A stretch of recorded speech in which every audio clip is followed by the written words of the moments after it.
আজকের কবিতা পাঠ কবি কামিনী রায়ের লেখা প্রণয়ের ব্যথা। কেন যন্ত্রণার কথা, কেন নিরাশার ব্যথা জড়িত রহিল ভবে ভালোবাসার সাথে?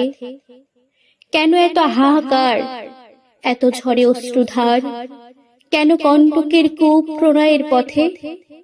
বিস্তীর্ণ প্রান্তর মাঝে প্রাণ এক জবে খোঁজে, আকুল ব্যাকুল হয়ে সাথী একজন। ভ্রমি বহু অতি দূরে, পাই যবে দেখিবারে একটি পথিক প্রাণ মনেরই মতন। তখন তখন তারে নিয়তি কেন রে বাড়ে, কেন না মিশাতে দেয় দুটি জীবন? অনুলঙ্ঘ বাধা রাশি সম্মুখে দাঁড়াই আসি, কেন দুই দিকে আহা যায় দুইজন?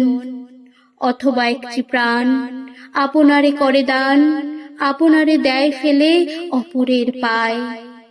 সেনা পারে, সেনা বারেকের তরে ভুলিও ভূক্ষেপ করে, সবলে চরণ তলে দলে চলে যায়। নৈরাশ্য পীড়িত হবে, শুভযুগ কবে হবে? একটি প্রাণীর তরে আরেকটি প্রাণ কাঁদিবে না সারা পথে? প্রণয়ের মনোরথে স্বর্গমত্তে কেহ নাহি দিবে বাধা দান।